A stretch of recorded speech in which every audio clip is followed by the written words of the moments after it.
User was moved out of your channel. User joined your channel.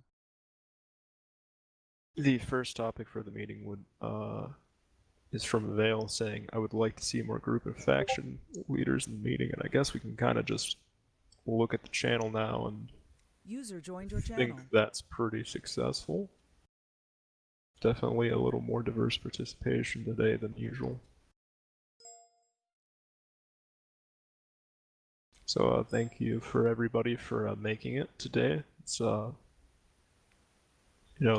more people are here, the more we can do it all. The next topic is from Tom. I believe Tom's here, and if you'd like to talk about it, he can. User disconnected from your channel. All right. Well, I put in the suggestions that we talk a lot about issues that we see currently going on in the server at the meetings, but we never talk about how we're going to improve on the topics we discuss.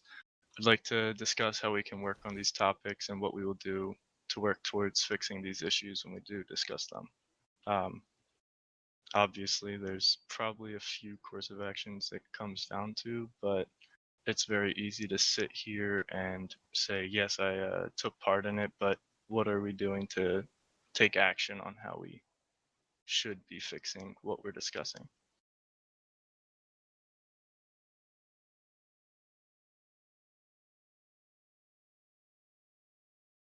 If no one needs to discuss it, you can just move on.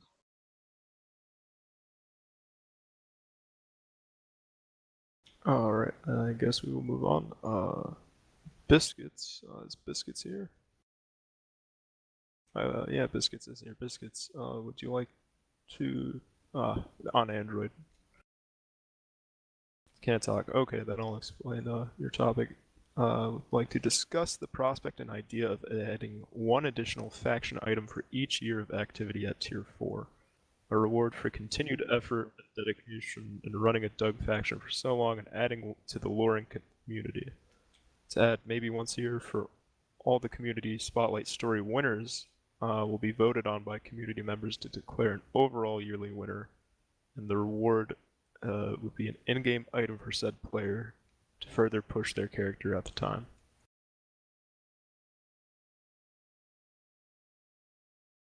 Yes, Pablo. So just press Q like that, and that puts you in line. Does anybody have any thoughts about Biscuit's suggestion?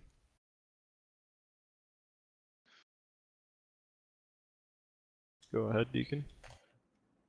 Personally, I like the suggestion. How like adding, if I heard it right, you said like adding like one more faction item after a year, right? Yes. Okay, so then and then like having characters like separate characters having their own faction item. Is that no? I believe it would be one character per year voted on by the community due to their participation on Reddit. See, I like that, but just like what Edward said, I feel like that's gonna be a lot of work for the modding team, having to create new items every year. I know they already do a great job, but I got a feeling they're not going to be for that, having to make new items. Plus, they do a lot, what Edward said. But that's my take. Alright, Sneaks. Ignore it. Alright, Blake. Yeah, I don't personally think it's worth it because, like, once you've already been a faction for a year, which isn't trivial to do, you get a faction item, and like, do you need a second one? I feel like it's going to discourage people from either like adapting their group or disbanding it in favor of forming a new one.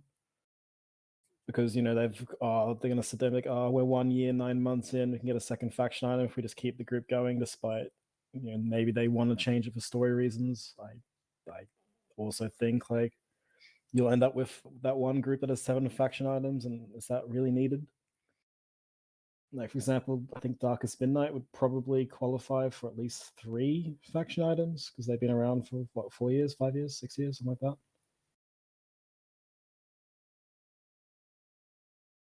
Harvey?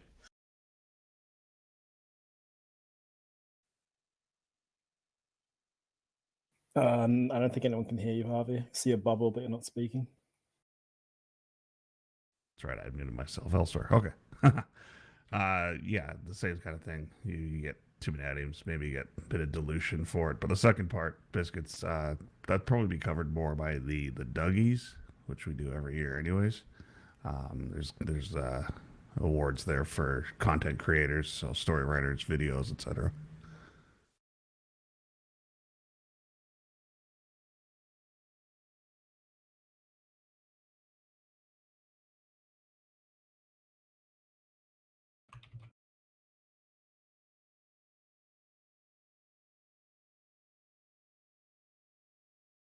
Yeah, it is. Thinking about it, I think Bozo did the Dougies, right? And I don't think he's there to do it this year unless anyone kind of steps up.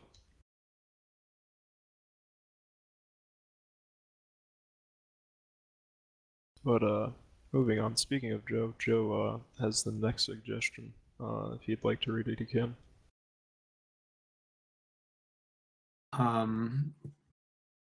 So my suggestion was basically just to have a quick discussion about ways we can keep content we post on the subreddit interesting without worrying about meta. Basically, ways we can share whatever we're doing without being worried about people taking the info we use. So essentially, ways to mask what we're really talking about, but still produce a good story. So things like posting a month or two after whatever you're talking about has happened, things like omitting certain crucial details. Yeah, I'm just interested if anyone else has anything to add on how we could do that. Because I hear a lot of people saying, oh, I would write a story about this, but I don't want to get meted, blah, blah, blah. And I think it would be helpful to everyone if we could find a way around that.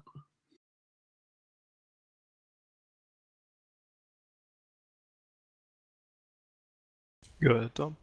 Fear of meta is a slippery slope. I even got caught up in it at one point with Volca around, sort of speculating, oh, this could get meta, oh, so-and-so, this stream, like people will take this. I think it's really about just overlooking that, and like if it crosses that line and comes to fruition, then we'll deal with it then. I wouldn't worry about it like in the moment though. And personally, I just I'm of the feeling that worrying about something's going to get meta is a little bit a mindset that will just promote doing less, like contributing less, Reddit, streaming, etc. Like Personally, I'm not worried about meta as I'm worried more about someone just taking something in character they shouldn't and making it clear who the story's for, I guess. Because, like, obviously it's for everyone to enjoy out of character, but then, you know, it's not necessarily for everyone in character if it's internal thoughts and stuff. And that's like a subreddit default though, isn't it? Like anything you post to the subreddit, if you don't specify, then it's considered out of character info. yeah, I don't know. It just feels like sometimes people kind of forget that a little bit, and it's cool that they're interested in the subreddit and all, but it makes it a little harder to think of things that are okay to post per se. Blake, go ahead. So I think with publishing stories, if you're worried about it getting meted, you can always just delay it by 6 months, at which point anyone who cares has probably moved on. I think it's a kind of a shame if people aren't sharing things just because they're paranoid that someone's gonna comb through every word and try learn things they shouldn't be able to, because being real, no one can keep secrets in this community.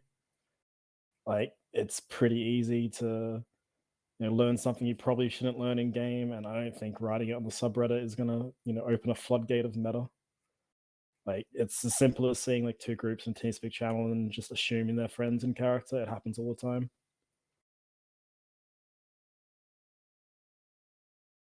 Go ahead, Sneaks.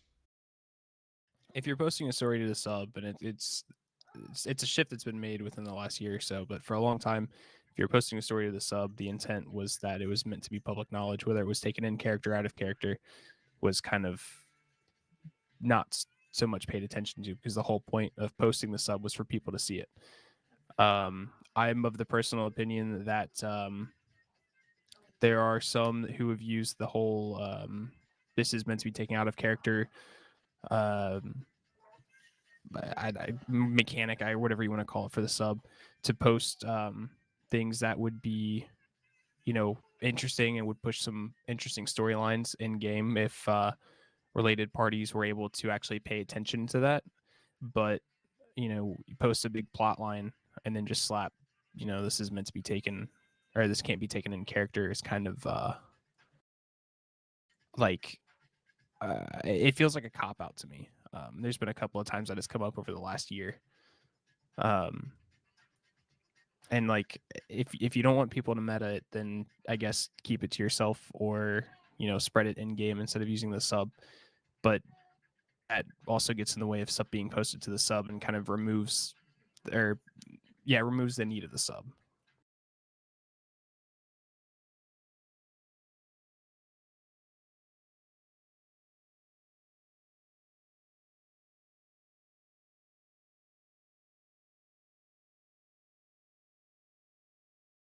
Does anybody else have? All right, Blake.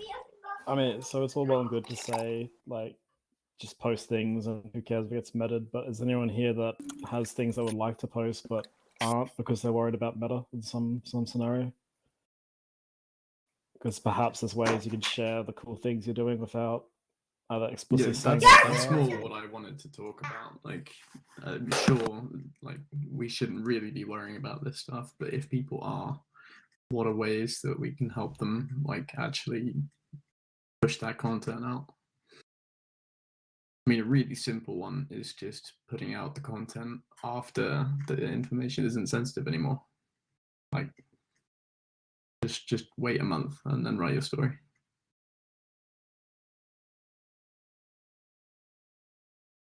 Another way is to keep certain details a secret. Like, I don't know, if you're writing about talking to someone, don't say who you're talking to.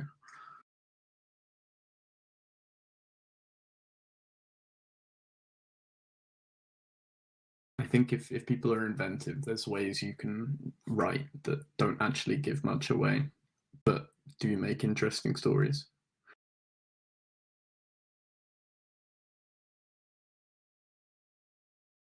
Go ahead, Sneaks.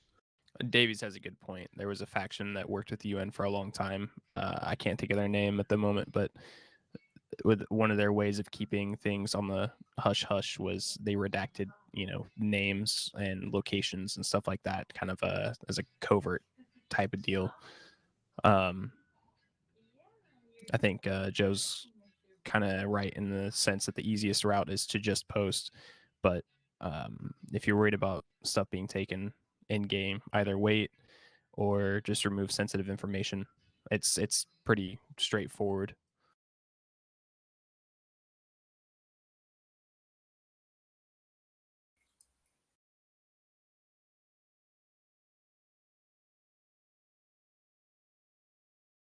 Go ahead, Blake. So one example I can actually think of, I don't know if Scuzz is in here, but so about 6 months ago, maybe longer, I fell out of house that got hit, and we were kind of wondering who it was for the longest time because it was like a blatant false flag. And it actually came up recently in game in a completely different scenario, which was cool. And it's like, okay, one of those things you never got to post a story about because then it's kind of like, okay, now they know who did it. But Scuzz actually posted in one of his journals, like, oh, we might go to that FL house and blame on someone else. And I thought that was really cool because that mystery is now, at a character level at least, solved. Like in character, we still think it's a completely different group. And that was leading to some things that unfortunately was a dead end because we couldn't find someone who was willing to talk in character about it. But still, it's another example of just waiting a while because, I mean, at the end of the day, if you want to sit there and be like, okay, we did this cool thing, no one knows about it, what's the point?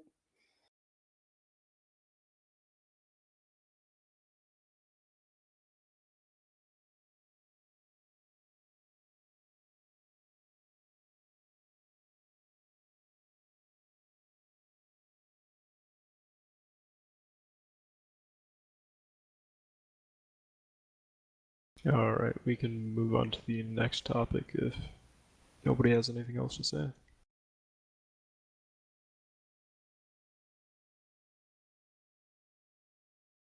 All right, the next topic is from Goob. I don't believe he's here. He said, how to pursue and maintain OOC connections and relationships, particularly between groups that are enemies, how to strengthen those specific OOC bonds and productively push that antagonist roleplay in-game with each other.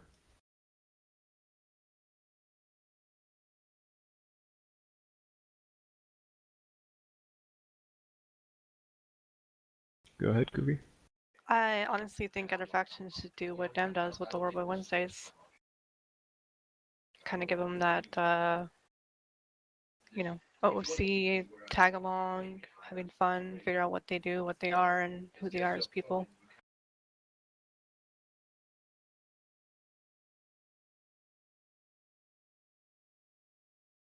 Sneaks, go ahead.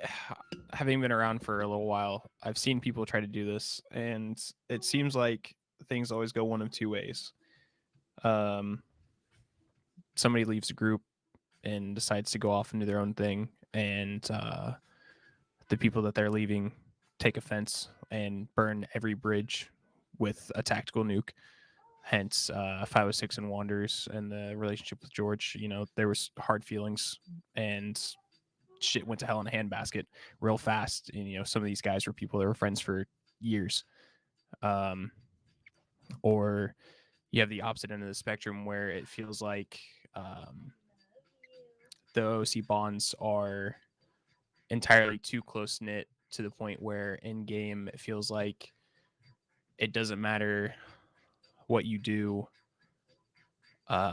People who by all rights from in character perspectives and just taking logical leaps with stuff should not be friends or allies in game. And it's cool to be friends out of character. That's great. I've got people in other groups that I'm cool with that you'd never see me walk more than a foot with in game.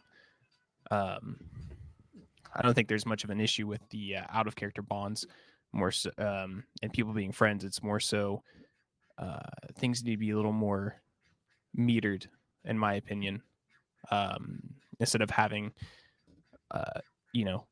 5 factions that are friends on either side who realistically in game doesn't make a whole lot of sense, but they are because they're out of character friends.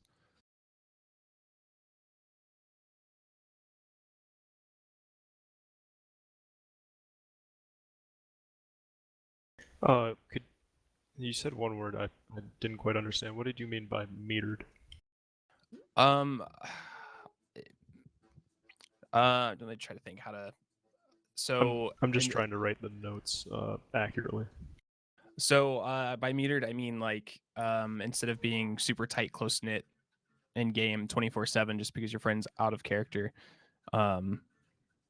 when realistically the groups maybe wouldn't be friends in character. Don't be hostile. And people say they are with each other, but there's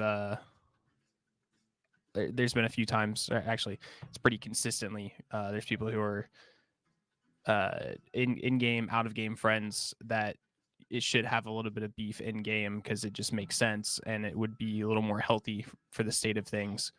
Somebody actually has a topic later on down the list that touches on this, and this is kind of an issue for it from my perspective. Break it up a little bit, create some space. It's not hard to have beef in game with your friends and still be cool at the end of the day. All right, thank you. Tom, go ahead. So after reading Goob's little suggestion, like the part that really stuck out to me and what I see most commonly in the community is like people will have whatever going on in character and then something will be said in the Discord or whatever that just triggers something and it seems like a snide remark and then there's back and forth bickering and all that's like it's good to clear conversation or to clear the air, but at the same time, I think it's only good to do it if it is in a positive, like respectful, mature manner. And that's the one big thing I see is that we disagree on things or someone disagrees on some things and then it's automatically like, no, I don't like them. And it's partially because the way we're coming across and explaining our point, whether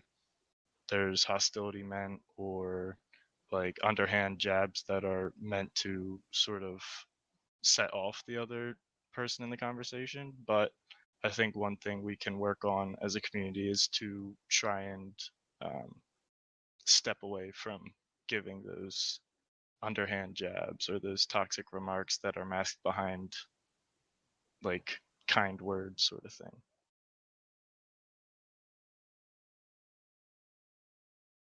David, go ahead. Can y'all hear me? No.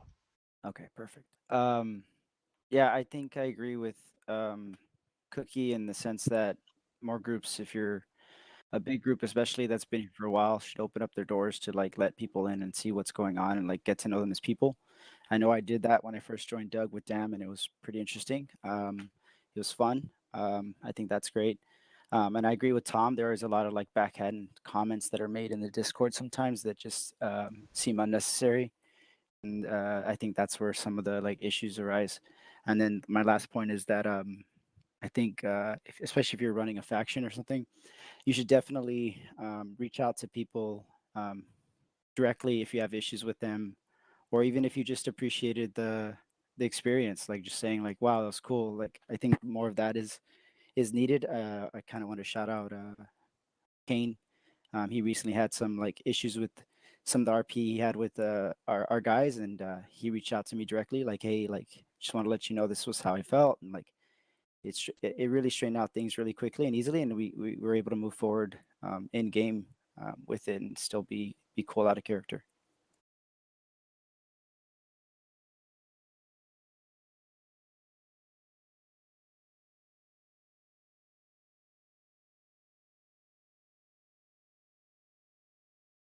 All right. Does anybody else have anything to say regarding this topic?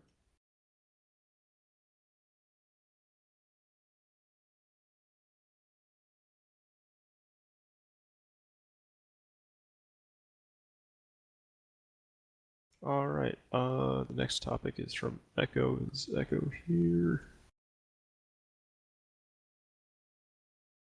Don't think so. All right. The current climate for good guy groups and why there are so few protagonist groups on Doug at the moment. Let's start it off with just describing protagonist group because I think it's different people have different ideas of that, and then we can talk about the second point there. Sneaks, go ahead. For me, protagonist group are people like what Sentinels are trying to be, Harry Churches and the Fireflies, the UN when they were still trying to be UN. Pretty strictly good guy. The law-abiding citizen type, very strict to their their codes, values, and whatnot. Anybody who's been around for a while, think back to like Duty, Brotherhood, those kinds of guys. Firekeepers, even. I think Echo's got a point, and I would assume that he's probably talking from the perspective of having been in the Sentinels when they were trying to get off the ground. It's very hard in the current climate for a good guy group to really do anything because everybody is morally dubious for one way or another, and there's a very, very hostile environment that in some cases goes beyond reasonable means. It's kind of hard to fight against, and they get snuffed out very quickly because there's no middle ground. It's bow to the chaotic or don't exist, plain and simple. It's been like that. There's been multiple groups that have been just kind of snuffed out in the process.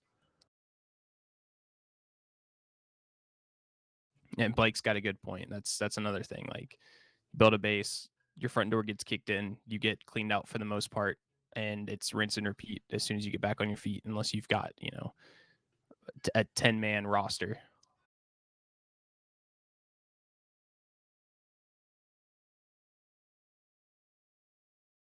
Very good points. I think Edward, you're up next. Going on to Deacon, what Deacon said, the difference between a good guy group and a hero group. Good guy group typically just means you don't actively rob or kill people, is what people would consider a good guy. I mean, a hero group is typically those who actively fight those that are deemed as, I mean, what you consider antagonists or evil groups. Come to mind, Regime, Damn, right? Those are your quintessential bad guy groups, and your hero groups are what typically are against those. Your good guy groups, maybe not. Black Cross comes to mind when I talk about good guy groups. Black Cross doesn't actively fight people, but I would consider us good guys. So.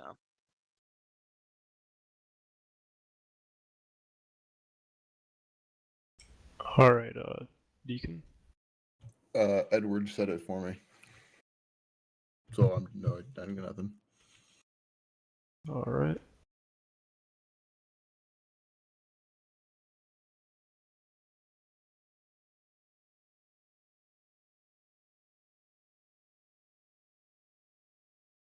Tony, go ahead.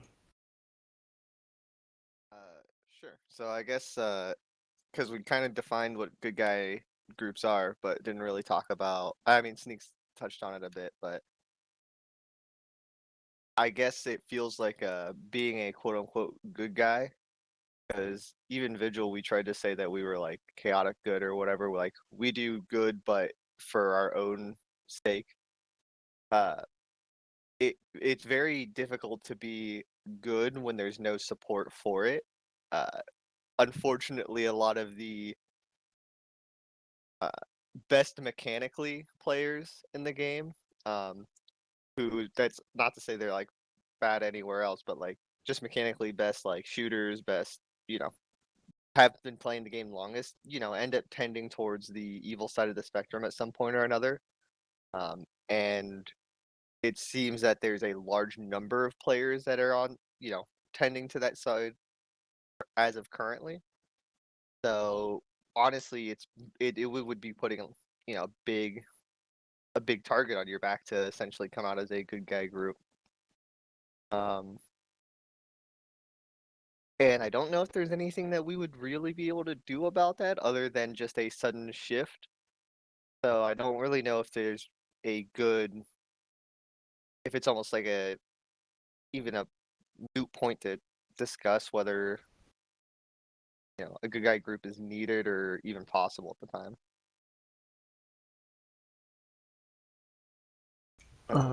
Joe, you're next. I just wanted to say that I think there isn't actually that much room for a sort of hero group, as it were, at the moment. I think if you look at that archetype, a lot of the things they would naturally do are currently filled by other groups. Who needs your community camp defending when you've already sort of paid off all the bad guys? You know what I mean? Well, like, what's the point? You've arranged for them to not cause any trouble, so you don't need any saving, do you? I think if people want to see those groups thrive, I'm not saying you have to want to see them thrive, but if you do, you got to make some room for it in your RP, and you got to like stand up for something, basically.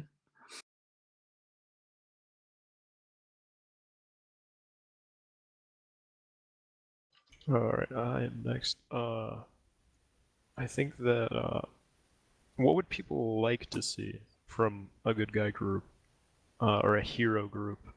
Like, is there any specific characteristics that people would say that is something like I'd be willing to kind of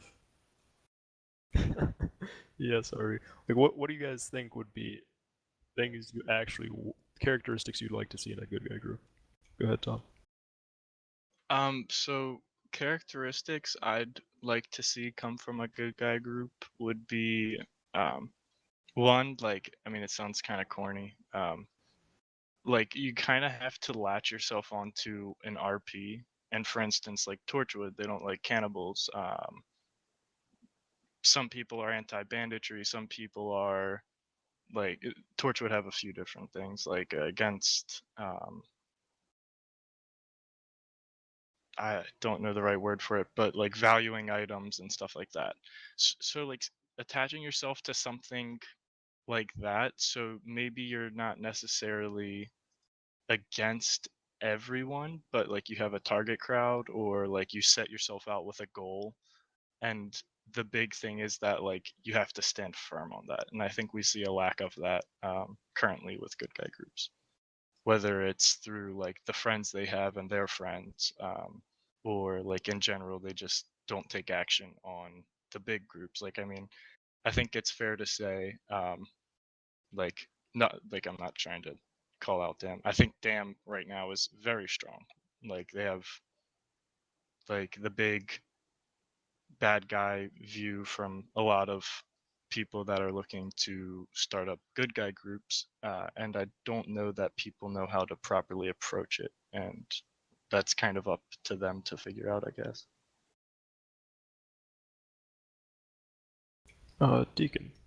So my understanding is between good guy and like hero groups, and what I would see in them is like a hero group would go out and fight the bad guys. They're the ones that the freshies look up to, like, oh, they're going to save our lives and help defeat the bad people. And then a good guy group is like, oh, you need some food? I'm going to plant some crops for you. They're not the one. They're not the fighters. They're not like the people who are around and defend other people. They're just going to help out, you know.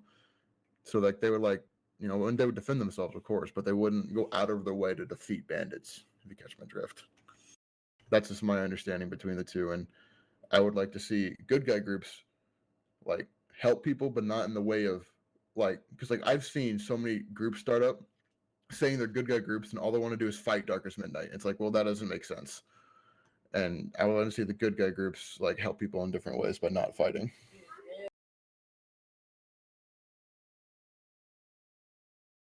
Sneaks. I somewhat agree with you, Deacon, and I see where you're coming from on this, but Dam are like, whether you want to agree with it or not, Dam are the big bad of the server. Like, Well, I bottom wasn't line, throwing they them under always the have bus been. in any way. I was just saying this is what I've seen. Like I'm not Right. I'm go all for a damn. It's what I've seen. Well, no, I'm not saying like I'm not trying to go like damn bad route. I'm just trying to say like it makes perfect sense for what everybody's now calling a hero group to come in and want to fight Dam. Like they're the big bad group, and you know they're front and center. So you know they have one of the largest claims on the map. So you know anybody who walks past the trail map or looks at the map on the sub, you see dark as midnight and bright red coming from the Berezino coast all the way up to Gorka and then some. So, you know, they're going to see that and be like, okay, those are the guys we want to fight. So, of course, they're going to come in and, you know, want to fight them. And while Dam is well within their rights to defend themselves, I think this kind of can be taken back to the discussion we had in the last meeting of maybe when stuff like this is going on, if you're friends with Dam or you know want to help them out, maybe don't have you know 3 groups show up to a skirmish with you know 1 group. There's still been a lot of that lately that I've seen. You know, alliances exist for a reason and everything, but it kind of sucks a lot of fun out of the game when you're you know a small 5-6 man versus 3 other 5 or 6 mans from 3 different groups. You know, it's they're going to try to fight Dam, and yeah, they need to be smart about how they do it, but also it's a give and take. You know, if we're still trying to be an RP focused server, or at least influence server for that, for the most part, there needs to be again kind of a middle ground, so you know they're not getting stomped out on their first run. I believe Tony, I skipped you. Sorry. You're next. No worries, it happens, man. Chat moves. Okay, I'll swing back around to what to see in a good guy group. But essentially to address like the quote unquote alliance thing is one thing I think it is really important to remember, and you kind of touched on this, is the numbers involved in it. Like, if I know this is something that we try to do personally, in Vigil, like when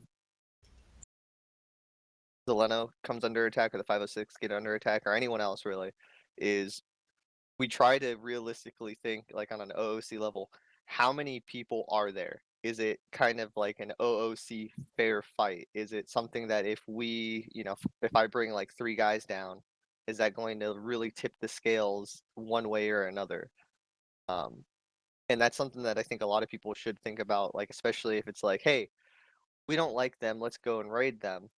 Well, think how many people do they have? Like, you know, I'm like obviously there's nothing like I'm not saying these are alliances in game, but like if you got like Vigil, like BIA and the guys that were up in Torovo together or something, because I think those are all pretty like smaller number groups. And there's like, okay, we all have personal beef against the big, the big bad guys, and they got a lot of people.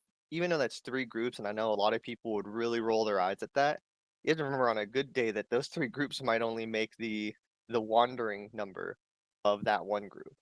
So like it's really important to, I guess, not we have this stigma against alliances, even when they make in character sense. And I know that alliances can turn real bad real quick, but it is really important for that. Like a new good guy group should not be scared to make alliances, even with the small guy, to bolster themselves, or we shouldn't stigmatize small groups banding together to, fight these bigger groups. And the other thing for a good guy group that I think is really important would be being less tangible, because it seems like a lot of the good guy groups end up being, home based or based.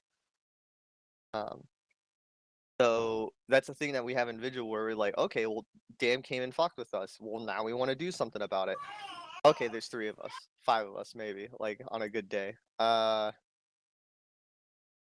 Even if we wanted to, like they could come and burn down the place in a nut overnight, and we would have no way to, even if we were all there to do something about it, you know what I mean? There'd be no way for us to do it. So like it has to be, there has to be some intangibility there where now we have to bend so we don't break. Whereas that's smart for survival, but it does not make it a very good guy or a very good quote unquote group.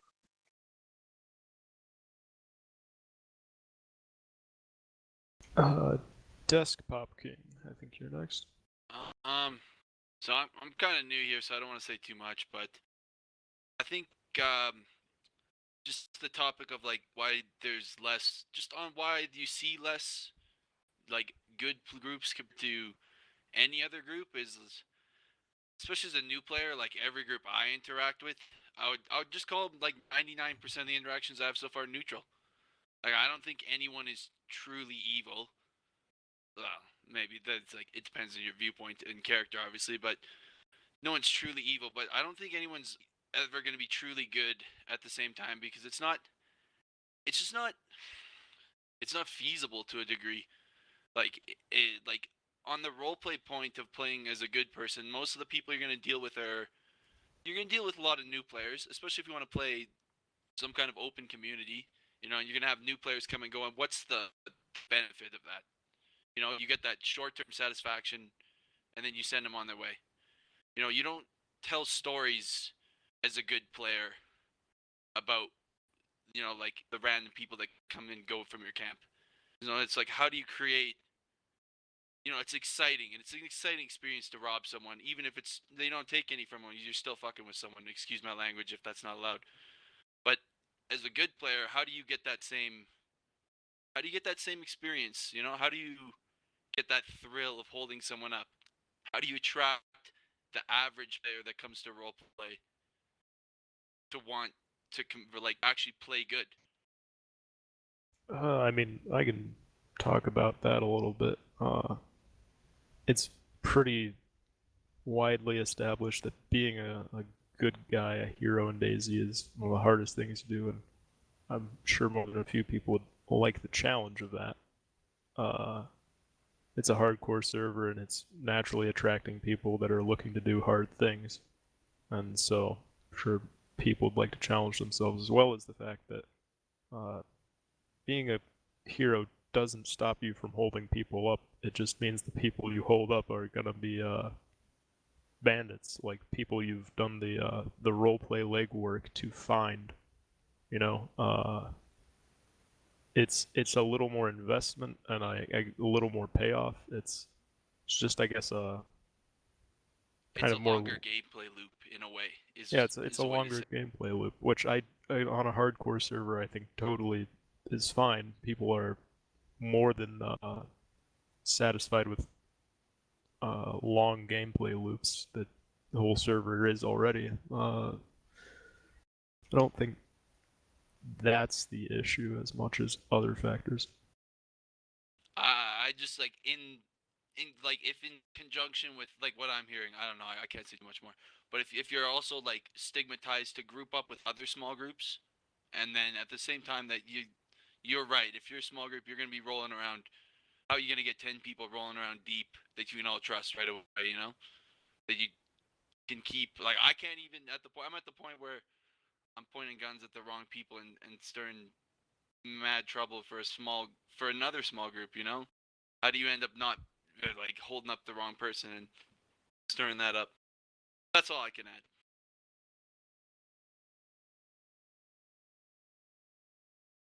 All right, thank you for that. I'm trying to find who's next. Believe it was me. I don't know if there was. I think it is you. Yeah, you're right. So in regards to good guy groups, obviously it's it's not like it's a secret. You will most likely 9 times out of 10 be at a disadvantage, just because people have relationships. They could be under the control of somebody else behind closed doors. You know what I mean? But I think the big thing that a lot of people could do differently with good guy groups is going nomadic. Being intangible in that sense where you cannot be touched 9 times out of 10, pretty much, for what actions you take is a pretty good scapegoat sort of thing. It's a little bit different and it takes a different play style and some adjusting, but I think it's worth a shot if anybody is inspired to start a good guy group up. It just makes it harder for the bad guys to touch you, essentially. I think Seymour was next. I came in a little late to this topic, but I guess just based off of what I heard, I came in, I think we were talking about starting up with good guy groups, and like, I feel like a lot of people make like cardinal sins when they make good guy groups of picking Dam as an enemy off the bat, you know, getting into an ideological like fight with Torchwood or something, and making a base. And that's not to say you can't have a base, but I think too many people rush in with good guy groups, and they're not ready for the long con, I guess, that you have to really build up a rep and go around and get good with certain people, and also the fact that, you know, it's being a good guy, especially on Doug as it is now, you're gonna have to have some people who know how to fight. Like, you're gonna have to have some PvPers and stuff, because like otherwise you're just gonna get stomped into the ground and then you're just gonna give up. And I think it's what I'd like to see out of a good guy group would probably, I think the overarching goal of any good guy group should really be to make like banditry and whatnot more unacceptable. In a sense of, I've talked to people who played, you know, Doug a while ago, And one thing they always mention is that like certain things were seriously taboo. You know, like being a cannibal, for instance, was much more taboo than back then than it was now. You might get a weird look. You might get denied entrance at a camp or something. But I think the way that the server is right now is you have a lot of neutral groups and bad groups. There's basically no proactive heroes, and that makes you have to do a lot more legwork to get back to a server state, I guess, if you want to, where you can actually rely to some extent on a hero to come and help you instead of pleasing the bad guy so that they don't mess with you. Because, you know, that's kind of where we are now, is that if you're a community camp, you're not going to pick fights with people because you don't want to get, you know, you want to do whatever, run a camp. You don't want to have to deal with them every day harassing you. And no one's going to come and stick up for you. So I think Tony touched on like alliances, and I feel like alliances are actually super useful, but I feel like a lot of people kind of treat them in the wrong way, where it's like a raid ping, and that's just not gonna like that's. I think it's more information. Like I think it'd be cool to see alliances more of the sort to where they kind of are like, hey, this person came here and did this. Like maybe we should consider maybe between community camps not letting them in or something, and like you can come back us up, not just like, oh yeah, someone's holding me up, I'm gonna go like TeamSpeak hop into 5 other channels and get 30 people for these 4 guys that just showed up to rob me. You know what I mean? Like going off a wrong path, but I think a serious good guy group is just a lot of legwork in the current state of the server, and I mean that's a challenge. So I think if anyone wants to start one, you have to really put your best foot out forward at every single step first time. Sorry for rambling. Sneaks, your next.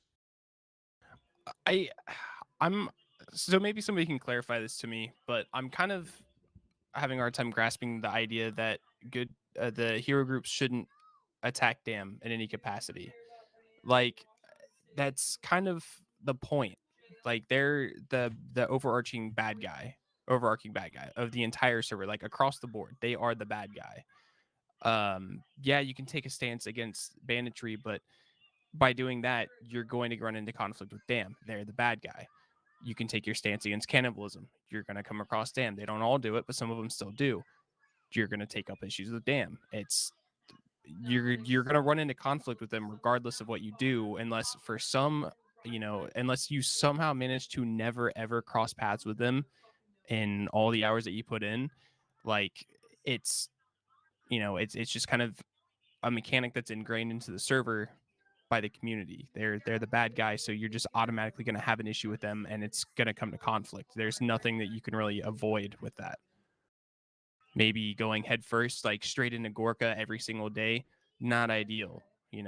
Hard pass on that. Try somebody else, but overall, you're going to come into conflict with them, which is just going to bring issues.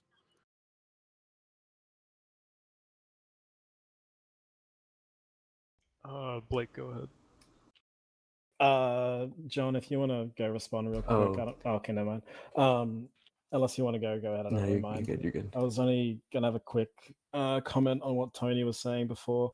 There's a lot of talk about starting up a hero group is it's a big mission because all these people do these things wrong, that they attack Dam, whatever. But is it also a concern that maybe the community isn't giving these groups the benefit of the doubt? Like, I know when Commonwealth and BIA appeared, they had a rough start. I heard that they were getting shut up all the time, which I guess it's the coast, it happens. But are they really places people should be going just because they want to go shoot someone without really even knowing anything about the group? I know I've seen it commented that like a particular group out there stopped engaging them because they realized they were cool guys and like actually RPing, which I really don't like hearing that sort of thing.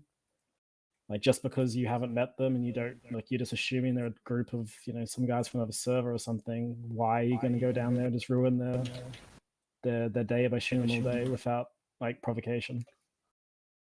Like perhaps the server needs to give these groups a bit of slack when they start up, for example. like rather than like responding to an attack with like dumpstering their base, for lack of a better term.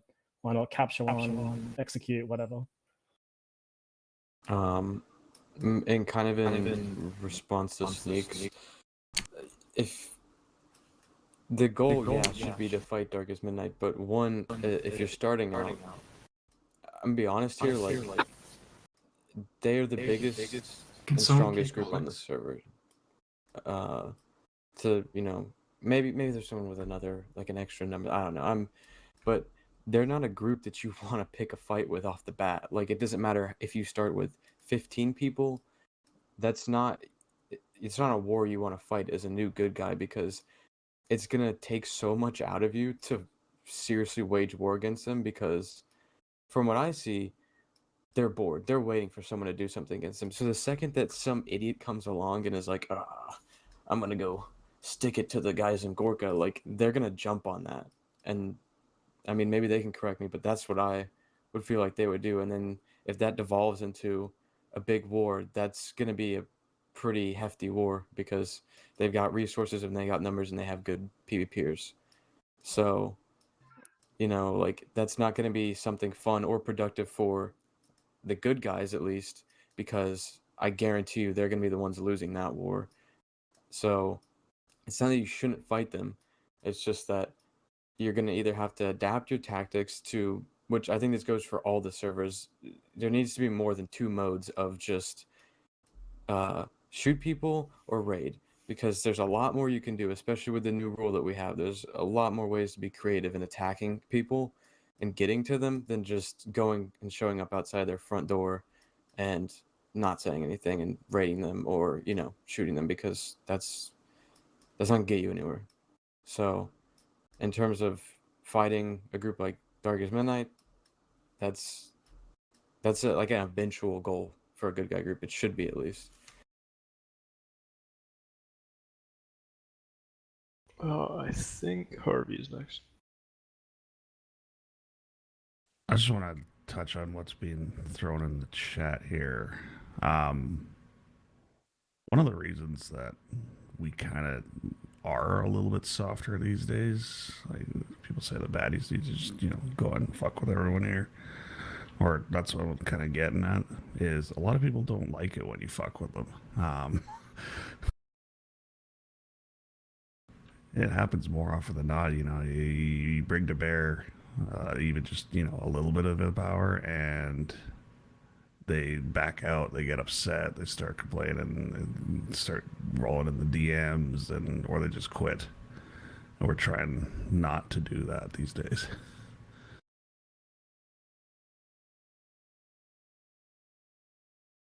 That's all I got. Yeah, Sneaks. I mean, yeah, props to them. You guys have definitely the phrase that comes to mind is reeled it in, but that's not quite right. You guys have definitely taken a step back on the over-the-top hostility that people were complaining about in the past, which is good. But I think Kane said it. This isn't specifically for Dan, this is across the board.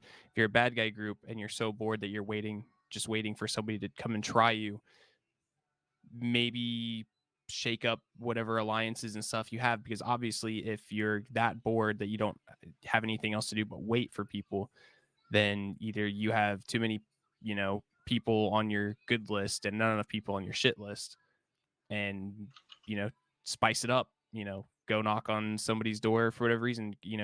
If you're a bad guy, if you're chaotic evil, alliances go out the window faster than most people can change take their shoes off, that kind of thing. Like you have to shake it up. It's not on the good guys to avoid at every possible opportunity to not fight them, because they know that once they do, they're just waiting on it.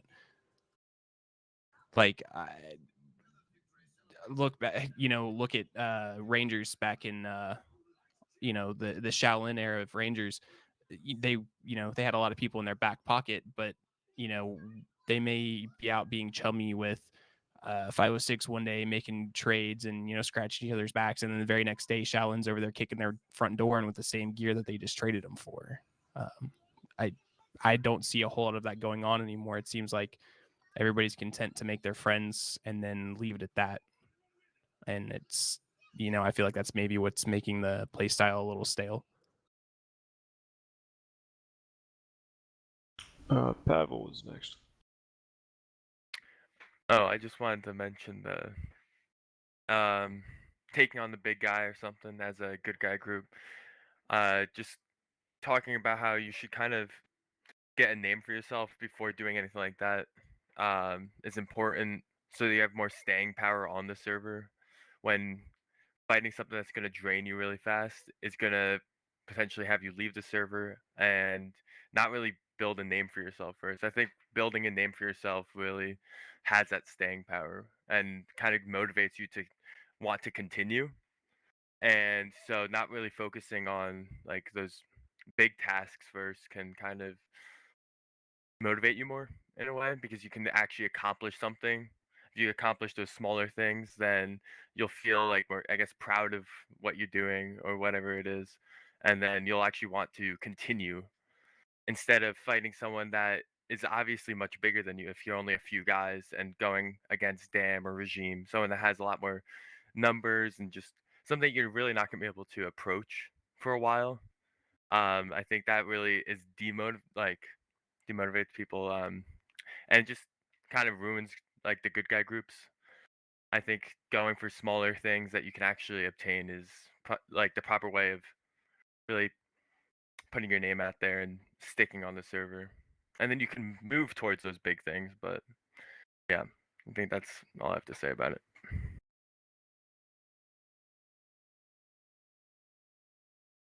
I believe Clyde is next. Yeah, I'm sorry, I can't remember who was just talking just before Babel. Me, Sneaks. Oh, yeah. So, I mean, I wish I could tell you how often we go out there and poke people and fuck with people and like do things that people should get really mad at us about, but for whatever reason, a lot of people just sort of brush it off, or if we do end up pushing it a little further, we'll end up getting a DM and be like, what are you doing? You know what I mean? We definitely try to go out and do stuff that's chaotic and kind of like catch people off guard, but it almost never ends up working out the way you expect it to. And truthfully, Dam doesn't really have any allies aside from scribes, basically, and they're not really playing right now. So, I guess you could say we're friendly with the dugout, but like we've fucked with them in character too, and it just doesn't really go anywhere because people immediately sort of go, what are you doing? And we're like, well, we're evil. It's harder than it seems, and there's a lot of it going on, but it doesn't always lead to anything because you need the other side to play along as well. We're not just going to go and like raid someone into the ground because they're not playing along with our evil role play, because that wouldn't be a good thing to do to another player. But it's hard because sometimes people don't give back when we give stuff out in character, like as evil characters. Yeah, no, I'm not going to take that away from you guys. I've noticed it for sure in recent times, and it's definitely not easy. I've been on the bad guy side of things, and unfortunately, the DMs and the ticket stuff, like DMing somebody to solve like an OC beef is one thing, but like if somebody DMs you because they're mad or trying to figure out why you decided to raid them out of the blue, like. But it's not It's even one of raiding. those- It's literally like, Well, yeah, why were you mean to me? You know Yeah. what I mean? And it's like, well, we're trying to like play a character here, and we're seeing what you guys do if we poke you, and to immediately come at us and just DM us and say like, what's going on? It's like, find out in game. I hate to say it, but it's like people don't play along and see what happens. Like we temper ourselves a lot. Like, of course, we could go and raid all the time. We could be smashing stuff down, but we don't want to do that. We want to like organically create some some animosity with other groups, but it's hard sometimes, like especially when there's too much OC communication, like that can be a bad thing. Yeah, no, I definitely agree. Raid was the wrong word to use there, but with the DMs and stuff, people asking why were you mean to me, like the unfortunate side of that is you kind of just have to take that on the chin, and if you give them the best response you can, if that response is find out in game and they don't like it, that's their problem. That's not really on you. Yeah, no, and I mean, it's I'm just unfortunate that you saying, guys are on the receiving end of that. We do try, and like you say, it's like it's not on people to come and bring the fight to us necessarily, but when we try to like poke and get stuff going, it almost never takes because people either laugh it off or they immediately kind of resort to that, like what's this, and you're like, find out, like play along with us, see what happens. Wave, I believe you're next.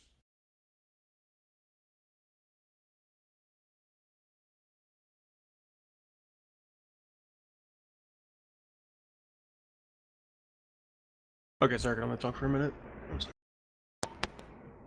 Yeah, I think that when Dam and a lot of other bad guy groups were more aggressive, it was there's a lot of bitching.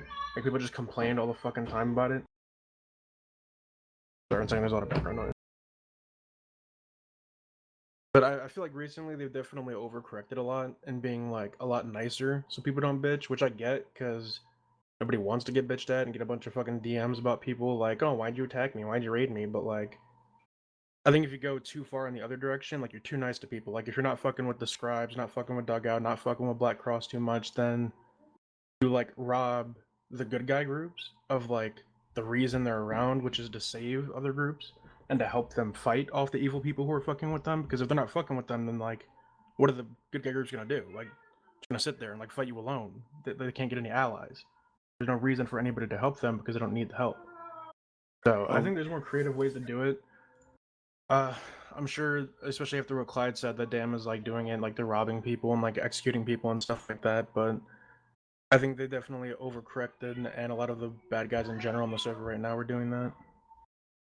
Yeah, I mean, I think just to respond to that really quickly though, like we did start a beef with Black Cross, and we ramped it up over time. There was 3 or 4 sort of increasing levels of aggression that we went to, finally ending up with a full raid. And through all of that, we were never confronted by any other group coming to their aid. There was plenty of time where that information was out there. We were like slowly building stuff up over time, and finally we hit the raid, and then unfortunately I think that it made a lot of people in Black Cross upset, and some people stopped playing because of it. But like, I don't know, we never got any OOC DMs from them saying like, you're making this unfun for us or like anything, until it was already past that point. So it's just hard for us to know, we're trying to do it in a way that's, we're building up to it,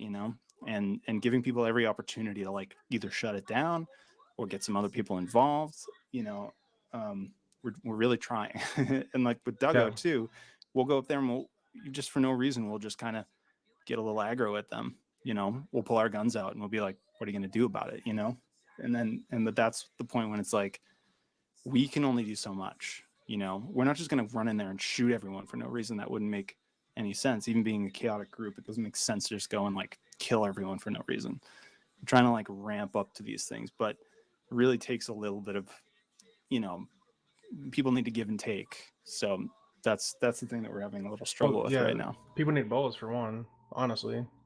Like, there's no reason that you should be like robbing and shooting up a community camp for like days or weeks, and they're like, oh, it's fine, and they let it go. And then especially when other groups like we're not a nice group. Nobody wants to fucking work with us. But if somebody's getting fucked up constantly by the biggest group on the server and we go to help them and then they're like, no, we're good, it doesn't make any sense to me. And especially not when it's not even us, it's like actual good groups like the Fireflies or like Sentinels or like other groups that are good and they're powerful and they're checking all the boxes. But these other groups are like, well, I mean, they only raided us once this week, so it's okay. Oh, they only shot, only tried to execute our leaders like 5 times, so it's not that bad. So it doesn't really make sense to me why they don't stick up for themselves. Yeah, we want to have It's like, we want people to annoying. get angry in character over this stuff, and push stuff forward. But sometimes Yeah, they and- just are like, okay. And they don't have to fight directly. They don't have to fucking like. I don't want Black Cross to go down to Gorka, but like, No. there's other ways to do it. And Yeah. I think raiding is very like, I mean, everybody's gonna get burnt out when they get fucking raided, like by a big group in the server, because there's really nothing you can do outside of like bending over for them. So I mean, like I think- said, it was like the culmination of Yeah, lots of little things leading up to it. Yeah. And it was the one we only did it one time for the entire wipe, and then we really laid off, But like I mean, again, basically it was testing them. Like, okay, like how much are you gonna take? And then they just keep Right. taking it. So it's exactly. really, And there's no reason I for don't us to de-escalate it if we're not, because that wouldn't make sense. yeah, and it's very. I think that's the big, because we talked earlier. I was typing about like the good groups and stuff like that. I think the reason there's not a lot of good groups right now is because of that. I don't think it's really a lot of the good guy groups' fault. I think it's the fact that nobody needs help, so nobody's gonna help them, so they just get fucked. I think that people also just need to realize that we're not assholes, and we're not just trying to wipe people out and stuff. We want to build stories and have interactions, and we want to take losses, and we want all that stuff to happen, but it has to start somewhere. And it's Yeah, you want when people just conflict. brush stuff off, then it's okay, well, what are we just going to KOS each other at a mill zone or Right. something? There's not really much to be gained from that. Yeah, I don't know. I think it's annoying. I think that we've talked about this a lot, but I think the main issue, to kind of wrap it up a bit though, is that there's a different power dynamic on the server. It's much easier to appease bad guys as a neutral camp when everyone's neutral, basically, when most of the groups are lying on that fence-sitting kind of middle ground. It feels like, it's much easier to appease bad guys than it is to go and look for the non-existent good guy to come to your aid. And if you have a goldfish memory, which a lot of places do, because you could go mess with them and then the next week they're like, oh yeah, that's in the past, it's water under the bridge, because they're acting in their best interest to not upset you. So it all will come down to just people realizing that there's a serious need for a good guy that can actually do something. I think people are starting to actually hopefully do something about that though. So Yeah, I think Buck, you want to move it along, but yeah. Yeah, we can still. I think Blake had something to say. Yeah, I kind of Tony wanted after. to. Sorry, I kind of wanted to add to what Clyde was saying. So this is definitely something that FL noticed, and I'm wondering if it is perhaps the size of Dam which is kind of causing this. So, for example, when FL decided to respond to the Severograd ban, we decided to claim Sverdino, which was a really cool story. I think both sides enjoyed it a lot. And the dugout instantly jumped on the Black Cross's side, which makes perfect sense. And we tried to get them to not do that, and we went and shut them up because they went back on that agreement. And then I see the next day on the subreddit a story from Fergus saying Severograd stands with the Black Cross, which is cool.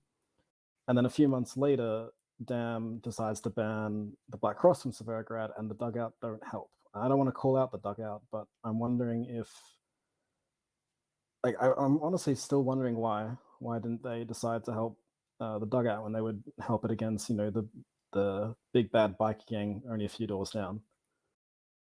And I think it's a real shame because that could have been a really cool opportunity. Like you're saying, you've been poking and prodding at the dugout, Clyde, for a while, and they're not doing anything, which honestly, Yeah, it's a I mean- I wish they would, because that would have been really cool to see. In that situation, actually, they did sort of come to us and they were like, hey, if you keep doing this, we're gonna get involved, and we were like, yeah, that's fine, that makes sense to us. We we would have expected it, and it would have been totally fine and would have made perfect sense. But it just, maybe it was bad timing or something, or I'm not sure why exactly it didn't play out that way. Yeah, I don't want to call out Lewis or any of the dugout, but it is kind of touching what everyone's been saying. There's no one to save because the Black Cross gets hit by the big 15-man evil group, and no one comes to their aid because there's either no one willing to or no one able to come help them, because the Sentinels were gone. Fireflies had 2 members at the time. And beyond that, it was Torchwood, and obviously Torchwood has their own reasons for not going to the Black Cross. They've got bad history as well. Yeah, I mean, the other thing is that we did offer like plenty of outs to Black Cross before we rated them. You know, our stance was essentially we were banning you from Severograd, like they banned us, because we didn't think that they had the, the right to ban us. And we literally just said all you have to do to avoid this is just say that we're unbanned, essentially, and it just never happened. They kept standing up to us, and then, eventually we just ended up going to the final step, which was a raid, but it's not like there wasn't an opportunity to get out of it before that happened. I think we made it pretty clear, even I don't think there was much OOC communication, but we made it very clear. Yeah, we am made I sure able to give- pop in? Sure. So where I see a lack, I don't see like a big major flaw in it, but I think there's a lack of creativity. I was saying it earlier in the chat. You said you pretty much wanted to wait for them to essentially unban you, and then you said, well, then it just ended in a raid. So why not instead? And like I challenge this for everybody, not just Dan. I'm not trying to point anybody out. I even feel at times that I can be at fault for it. I think that there's much more than just raiding. You can go there, guns out, capture one of them, bring them back to Gorka, torture them, and send them with a message. We did Stuff that like though. that. We took them out to the woods and broke their legs. We robbed them, of their faction items. Like we did all that stuff leading up to it. I promise See, you. I missed out on that. if Yeah, you yeah. said There that. there were plenty of things that we did before we took the step to raid. And, Yeah. And the thing is, without having a lot of like OOC communication with the group, even just going to Severograd and looking at the aid station, it's one of the biggest bases on the entire server. So you're basically sitting there looking at it being like, okay, well, this is like a massive like target essentially. And I know that it's not like, I'm not talking about raiding for gear or like whatever else, but we are essentially like they have a lot of stuff and they're like, pretty well off. We've been messing with them for like weeks. It wouldn't make sense for us not to raid them at this point. I think we were really ramped up to that point. And we didn't take any of the storage or anything either. Like that was the thing. We like took their gear and we took their epoxy and stuff like that. But we did leave literally every storage item that they had, and put a block on their gate when we left. We were trying to be respectful about it, but that was like the culmination in that particular instance was to end it with that raid. Other things that we do with other groups is not going to end in a raid necessarily. Or if it's a raid, it might be just blowing into the courtyard, messing around and leaving. It doesn't have to be always a full, we cleared them out. We have no interest in that really. We just want interactions. Yeah, that's kind of like just my point. Like, and I am glad you guys actually took other precautions, or well, not precautions, but other steps and actions Yeah, towards. the thing is that like it's hard for people to know exactly what's happening unless other people tell them, which is sort of what I'm trying to do now, essentially. Also a good reason to put it on the subreddit. Yeah, stories. Yeah, true. We could have probably written a good story, but Giving think we people might an have done a in-character story, actually. out is pretty important. We made sure we did that with Svergino, and it ended up being negotiated down to de facto control, which was cool. So, yeah, I think the whole escalation you guys did was cool. But I guess something else happened, and some of the Black Cross weren't happy about it. I'm not really sure on the whole situation, but... All right, the last person on this topic, Tony, please close us out for now. Yeah, no worries. So I just wanted to touch on, like, I think one person was saying something about, having the balls to stand up for it. But at the end of the day, this is a survival game, and when it comes down to surviving or being dead, that's the thing is, you got to survive, and if there's no like big hero to turn to, like, maybe at the time, say, like if things hadn't happened between Torchwood, maybe we would have gone to Torchwood and helped them out. But because we had situation in the past. Well, now we can't ever go to Torchwood because Torchwood is also our enemy. That is someone that we are also like actively looking for, or we're actively looking for. And as a matter of fact, I'd even tried to build a bunch of bridges to get that avenue started, but it unfortunately didn't end up leading anywhere.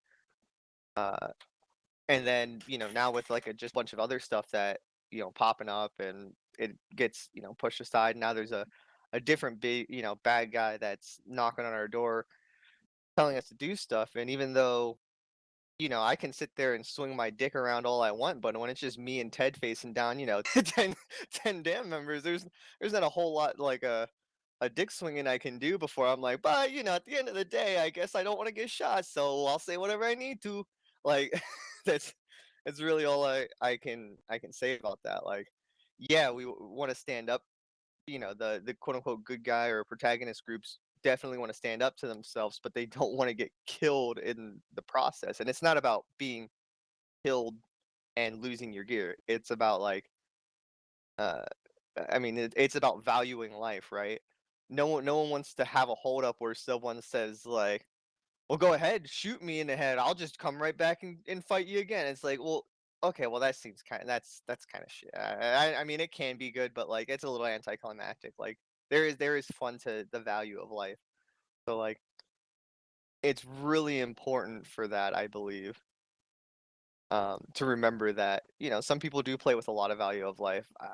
I know personally, it's always just been one good interaction, getting killed in a good interaction before it's done. It's over, new person. Like so,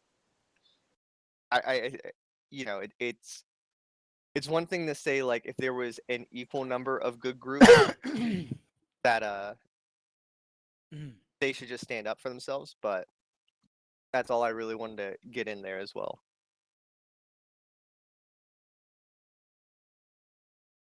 All right. The next topic is from Toronto. He said, "Spitballing here I've been watching an awful lot of old Doug videos lately, an ancient history discussion channel, or possibly a weekly Reddit discussion that focuses on Doug history." Fergus said further on this, looking to stories, media, writing videos, art, or in-game events / storylines from the past could be used as a way to show good stories and push stories, run events, and do interesting stuff, / also help people wanting to dip their toes into editing videos, writing stories, etc. How do people feel about that?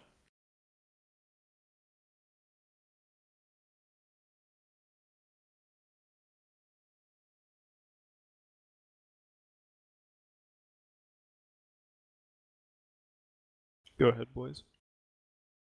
I'm relatively new to the server, and I'm very interested in getting to know a lot of the older lore to the server, so I'd be all for it.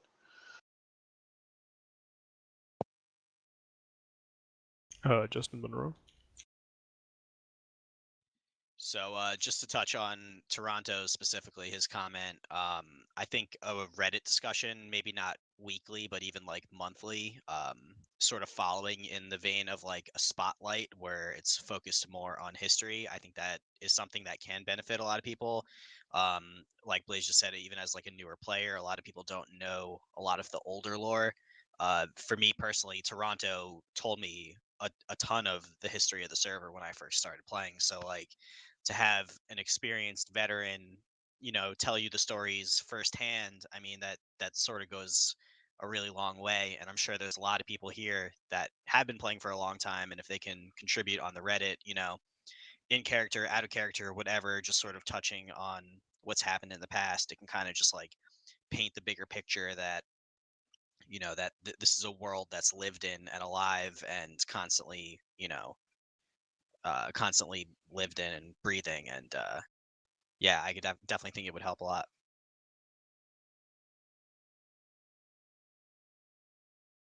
All right. Thank you for that. Sneaks, go ahead. So, good idea. I think it'd be cool to have some sort of way of compiling it all together. Some of the tapes and a couple of the books have been added by the mod team, and whatnot have kind of done that to an extent. My question with it is guys, I try to the Wanderers, we've had a handful of newer guys who are new to the server completely come our way, and they've been hanging out with us quite a bit lately, and we do our part in spreading the old lore and stuff. And George and I'll go back as far as talking about PTU being run by Wode, Duty, Brotherhood, OGUN, that kind of stuff. But how far back do people still see as relevant? Because there's been a lot of turnover over the years. There's a lot of people from those times that don't play anymore for one reason or another, be it they've parted ways with playing DayZ, they've parted ways with Doug for whatever reason. So it's a problem that I personally come into an issue with, where what is still relevant story wise. There's a lot of what used to be established, like more or less server wide lore that is either just ignored or not relevant to people anymore, because either they weren't around or they just choose to not accept it as part of what's been around in the community for so long.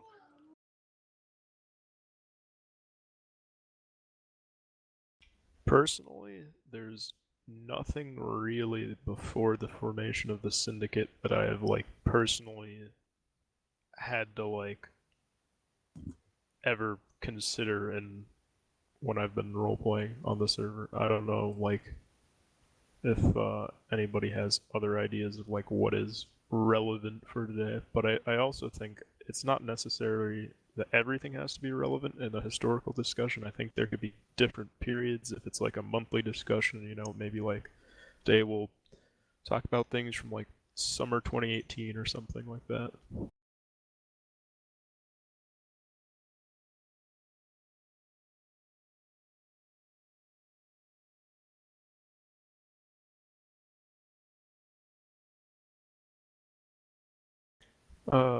One thing we can do is to gauge support for this idea so that staff can see what they'd like to consider it.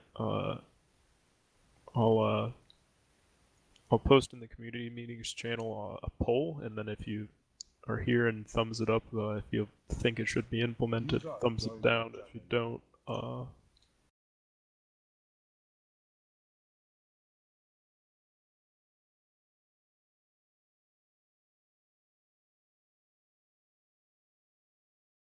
What are we implementing? We are on the topic of a historical discussion monthly on Reddit, or a historical discussion Discord channel for Doug lore, and gauging interest in that. Let me just do it members channel.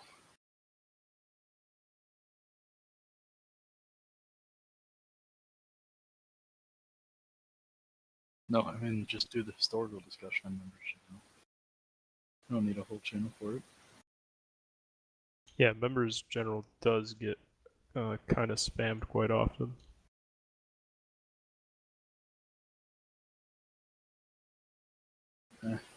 What about? I'm personally anti more Discord channels, so. So would a Reddit thread maybe just pinned at the top every month with a specific time and talking about stories from then? Anybody who is around then can kind of lend whatever knowledge they have about it be good. If someone made it, I would pin it. But we probably won't do anything staff team wise about making sure it happens every X time frame or anything like that. Sneaks, go ahead. If we did something like a Reddit thread, what if we do something similar to the map, where there's a handful of community members that are working in conjunction with each other to get the map put out? We kind of have something similar with some of the older heads, if they choose to participate, maybe share their side of the stories and whatnot, or give perspectives. I think that's a great idea. Anybody who is interested in helping that effort out can kind of make it note in the chat here, and you can all kind of get together after. Joe, go ahead. I'm going to sound like a bit of a shithead here, but all of these ideas need someone to take the lead. There is currently a group of people who are focused on trying to write up and collate all the lore and stuff like that. That's the wiki team, and the wiki team is completely dead and inactive. That's just the reality of it. There hasn't been a single message in there in probably about 2 months. If the collection of people most committed to collating all the lore are doing nothing, I'm skeptical about how far this idea will get. Bit of a doomer outlook, but you know, this requires someone to put a lot of effort in at the end of the day. And we're all talking about maybe someone else could do it, but someone actually needs to step up. I mean, I'd love to do it, and because I'm like a weird nerd for the Doug lore for some reason, but I got ghosted for the wiki team last time I tried to do something for it, so you know. Yeah, and I think people are well aware of my criticisms of the wiki team, but it's headed up by someone who's not interested in the game at the moment. And So all why don't we decisions have to kinda- pass through them. Well, if they're not So- playing and they're not involved with the server, then they shouldn't have any say, personally. Congratulate you've arrived at me in early 2020. Yeah, so can we like do something about it here? I mean, we got admins in here, right? Like, you know, if we have people on the wiki team who don't play the game and don't care about the wiki part, then maybe we should look at handing it off to other people who want to do something. Well, who wants to do it? And we'll actually do it. I'll help out with it. I think you should make Wolverine head of it, to be honest. I think he's realistically the only one doing anything. And yeah, I think Wolverine is the only one I've talked to that seems to be like somewhat active with it, from what I've seen. The main struggle with the wiki team has always been the person in charge delegating responsibility and delegating work.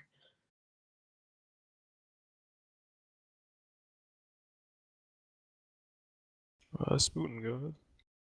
It'd be pretty easy to form a, like if you're talking about Doug history and everything like that, this time in 2016 this happened, this month in 2017 this happened, this month in 2018 this happened. The only issue is when it comes to formatting for Reddit and things like that, there's no way to go back and like pull, December 20th to November 20th, 2017 without literally scrolling through the entire, everything before that. So if somebody can find a way to work around that issue, it'd be a lot easier to, have some kind of collective history discussion or some collective, what you guys are talking about. But I don't have the solution to that. I'm just bringing up one of the problems that are presented.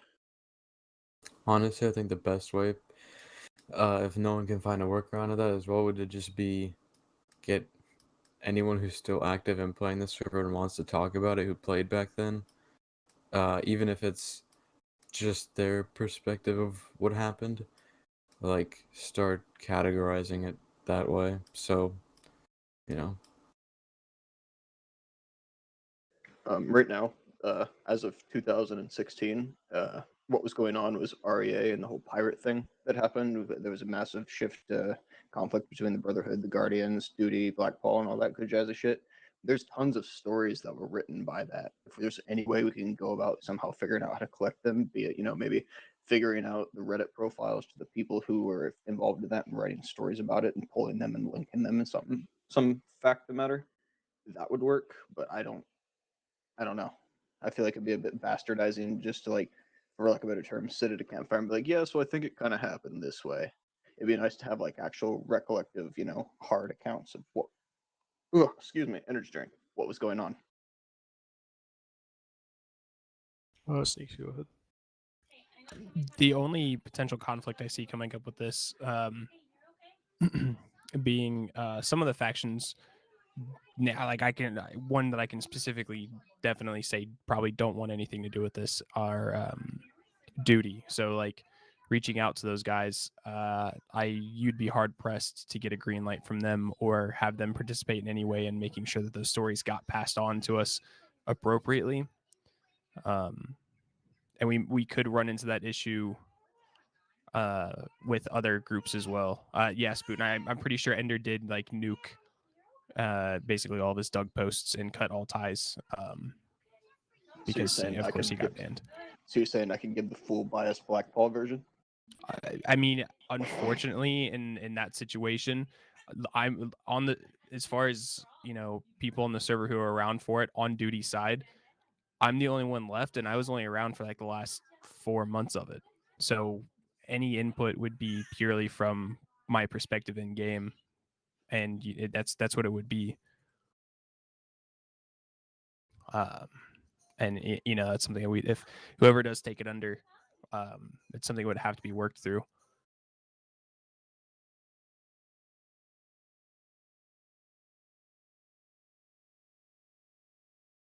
Oh, hold up, I might have found something. Walter, go ahead. So, one thing to also keep in mind is that whoever takes this on, it's going to be a labor of love. It's going to have to be a labor of love because a lot of people in the community weren't around back during what you're talking about and have the same opinion I do, which is if it happened before my character was around, it's not really relevant to me. I mean, especially if I haven't been told about it in character, I don't even know about it. So like some people just aren't going to be interested in helping. And that's something to keep in mind.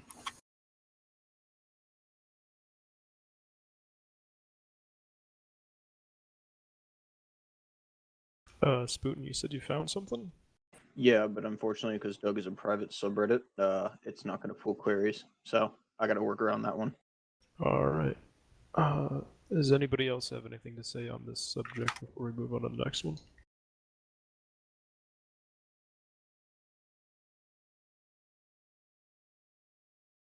All right. Next subject from Colin. He says, leaving bases and roaming around outside of your territory / base. Mainly saying this since I've seen so many people get so little interactions these past few weeks.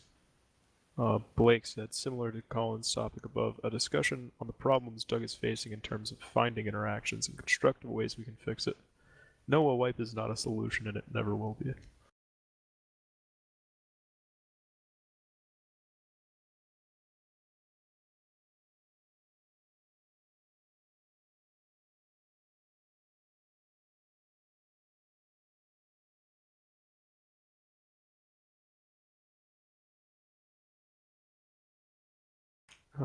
Go ahead, Tom.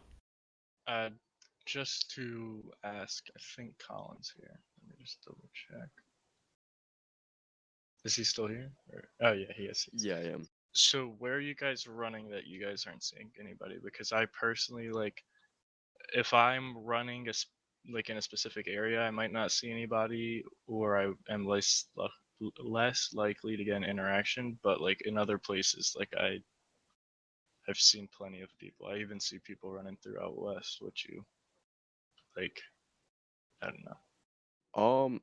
I'll be honest, we've kind of ran literally everywhere. We've kind of stayed out of the northeast a little bit and like the southeast a little bit. I'll be honest, our normal like route kind of goes from NWAV to maybe like I don't know, certain days we'll go from NWAV to Lop to Vavilovo, maybe to Corona Castle, maybe Tricresta, back over to Sinistock, sometimes Tizzy. I think we've only went there once or twice. So Novaya, Topolniki, Pulsovo, Ratno, Severograd. That's just one of our routes.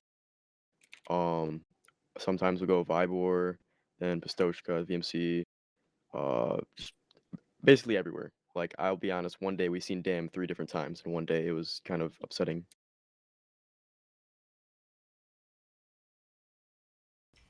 Chip, go ahead. I was just going to, I mean, basically what I'm saying is going to be an add-on to what Tom said now, but it's less about where you're going, but more of how you're getting there and how you're acting when you are there. Because I've seen a lot of people where it doesn't matter how big or small your group is, if you're all traveling clumped up together in a town, you're an easier target to spot. And if you all spread out, one of you is more likely to see someone and be able to get the rest of the pack there than just if you're all traveling in a clump. Because I've had weeks where people have said, "Oh, I've seen nobody anywhere. Nobody's anywhere. Like, why is everyone just in their base? And I personally, either I or Rangers in general, have had zero problem finding people. Because when we get somewhere, we don't stay on top of each other. We spread out. We leave people on Overwatch in different parts. We do, we try not to, even if we are, granted, we've been a far cry from ever being a death ball in a hot minute, but even if we were death balling, we never sat right on top of each other until we got until we had somebody to mess with, So like, it may just be a matter of changing your habits while you're running around that will help you find people. Because I mean, it sounds kind of cold-hearted to say, but I've literally never had this problem, so it's hard for me to what I'm looking for here. Understand isn't the right one, but I guess understand your plight in a way is kind of what I'm trying to say, but not at all. So All right, yeah, we'll try that then. Maybe spread out. Hopefully that'll work a little bit more. yeah, or change the routes you use to get places, because people have all kinds of crafty ways to try and get places without ever being seen, Because like, the goal is not to be found by big bad whoever, That's not your goal when you're traveling. Yeah, true. Davies, go ahead.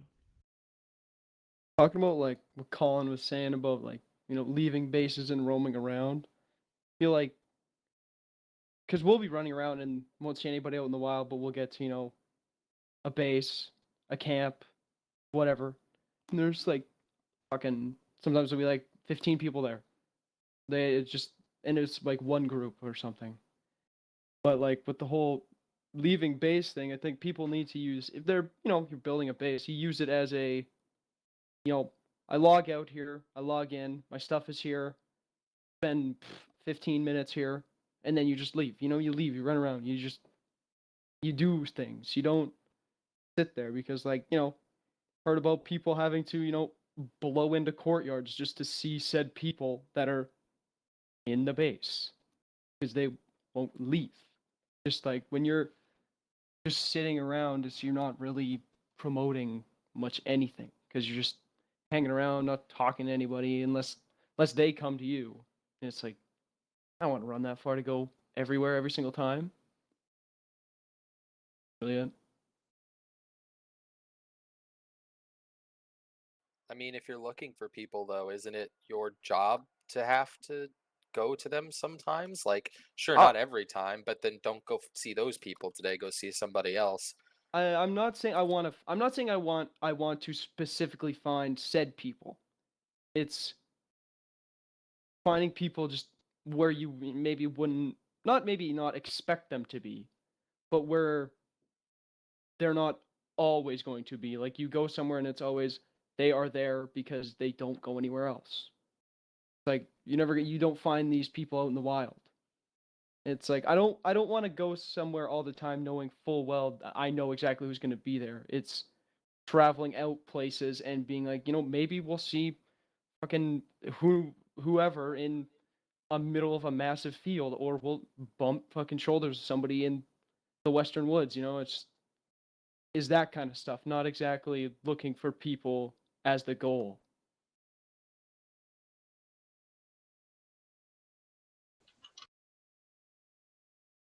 Sneaks, I believe you're next. So, coming from a group who is on everybody, or at least seems to be on everybody's shit list right now for one reason or another, we don't even have a base, right? We've got a territory. We don't have a base because we don't have the manpower to fund it. We don't really have the time to fund it either. Like, it's just not feasible for us. That being said, that has us in the position of we're literally out walking around everywhere. And I can tell you in the last week, actually last night, for example, the guys roamed from Cherno all the way north through the west, and not ducked it, dodging and diving through the woods, going looting through towns. Swung past Leno, somewhere where we figured we'd see people. Missed the 506 raid apparently. Don't know how close we were to it, but we missed it. Swing by Vibor, and I'm talking like hauling ass through open fields, We had two of us get, and when I say fields, I'm talking like Vybor, VMC to Vybor town itself, or the fields between Vybor and NWAF. Big open swaths, just 4 or 5 of us with decent spacing, just hauling ass, going wherever. No real goal in mind, just out fucking around. And the only people we've seen are the people who just shoot us. We were crossing from I want to say we crossed from Cabanino to Vybor town, completely skipped NWAF, completely skipped BMC, didn't really care to go to either one. The only people we saw were the 2 guys who decided that we were prime targets to take crack shots at from Pistoshka. Same thing last night, got up to up towards Tizzy. The only people we ran into are 2 guys that were just prone in a bush. The one guy had to have been AFK because George literally walked on top of him, and dude didn't respond one bit. And it's been a recurring thing. We're out fucking around, doing our thing, out in the open, wandering down. We'll travel King's Highway, just walking down the road, and not see a single soul. So it's bases might be the problem. Bases might not be the problem. I don't know.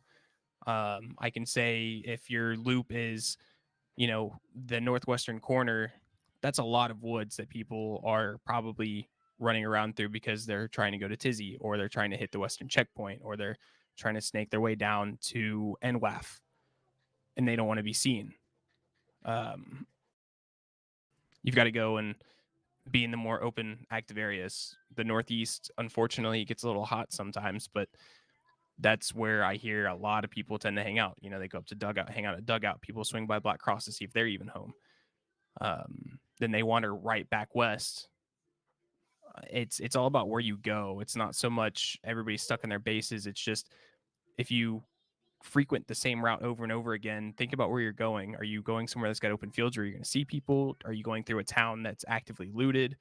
Are you going through, a heavily wooded area? If you run strictly through the west and you are on the west side of Zelenogorsk, you're not going to see anybody unless it's the one odd person hitting Mishkino tents.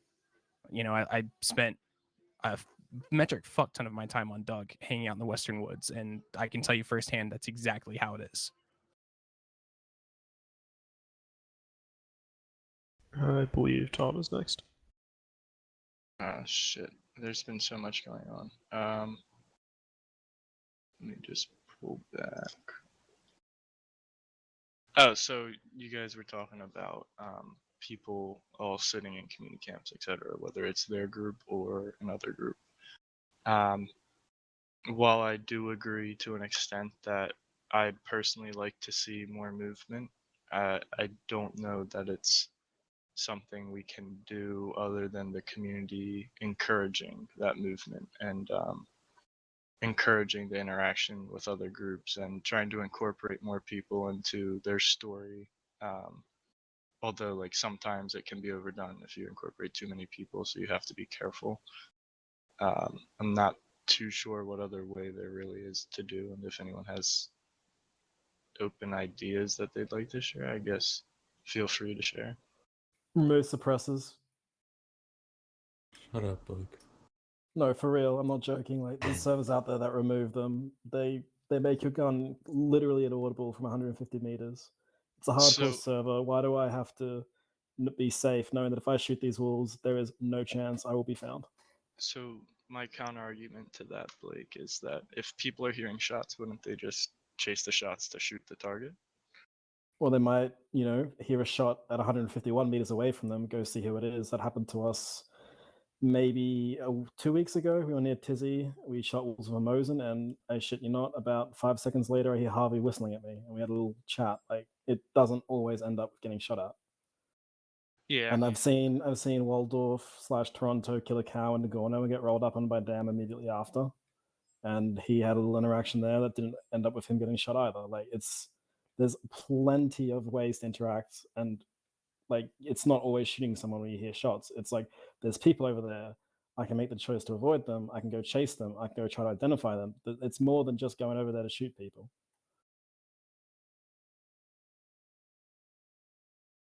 Hell, if Zalando is getting raided, and no one from 151 meters can even tell what's the point. Because I should be hearing like 20 different automatics going off, and Zalando is going to be like, okay, I don't want to go there because I value my life.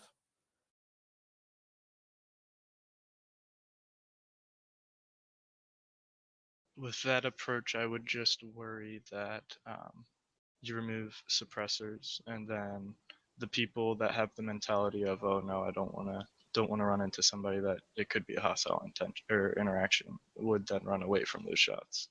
Okay, and then they may run into someone else. But currently, the status quo is you can be 151 meters and not hear someone full autoing an AK at a bear, which is completely ridiculous. It's not how suppressors work in real life, and they're broken items. They should either be ridiculously rare or really difficult to maintain. I'm not saying remove them entirely, although I would like that, but they shouldn't be a thing that's mandatory to put in your gun. Yeah, and as Kane says, they don't do anything for zombies, really.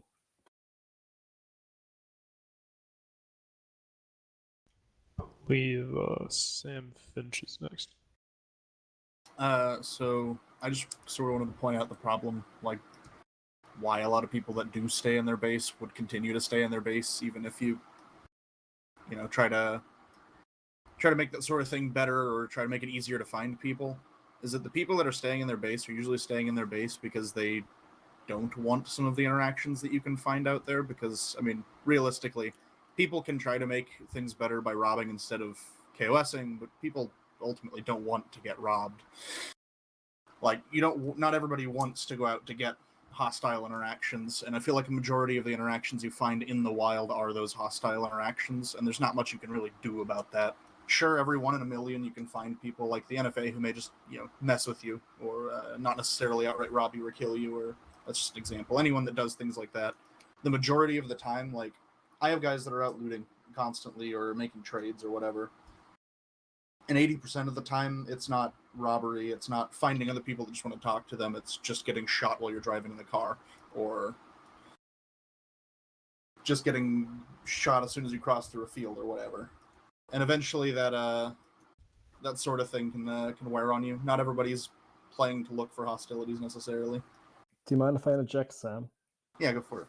So I get what you mean entirely, but it is a game where conflict is supposed to be driving story, and I can at least tell you anecdotally, we ran up on about 5 Overlook after they killed a bunch of wolves, and that ended up turning into a 1-hour conversation where they told us about cult activity, the Samaritan being murdered, and at the end of it, we walked away with a security job for the Samaritan's Memorial. Like, it's wild encounters like that are really cool, and they don't always end up in someone getting shot. Sure, it happens; it's part of the game, but I agree. To quote Diesel, fearing interaction because you're not using a flashlight at night or using a suppressor is, I don't feel like it should be an excuse. You should need to leave your base to go look for things.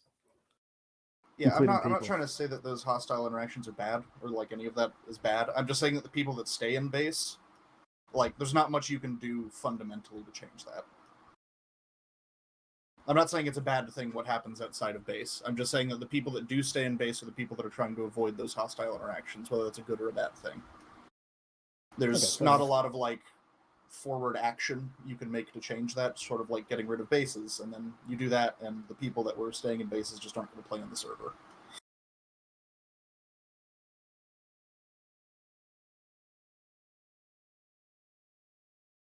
Alright, I believe Walter's next.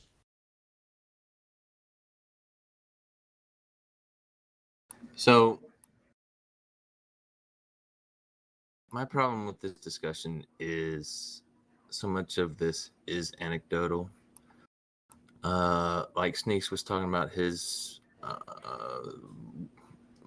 experience from last night. Well, I can say honestly that my experience last night was we had 3 carnival members on.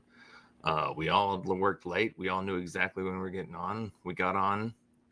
We were on for a total of an hour and a half. And in that time, we went out of base, got in a firefight, then ran into some people, brought them back and had RP with them for the rest of the time until they left the base. And then we all got off and went to bed because we were all fucking exhausted. So in an hour and a half, we had hostile interaction and then RP that ended up coming back to our base, mainly because we were like heading there anyway to get off. So yeah, you didn't find anybody, but people are out there. So it's all anecdotal. I still say most of the time, if you aren't finding anybody to interact with, it's because one, you're either having bad luck or you're running in too large of a group.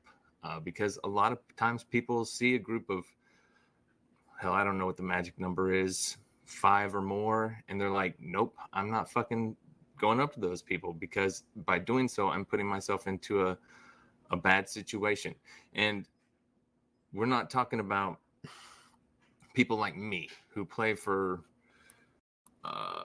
look for the interactions in RP. It doesn't matter. I don't care if you break my leg, rob me, put me on the coast. We're talking about the rest of the people on the server who like are new to the server, or they're I mean, to be fair, for second lowest aren't looking to interact with me. They're looking to interact with people that are just like normal people. You get what I'm saying?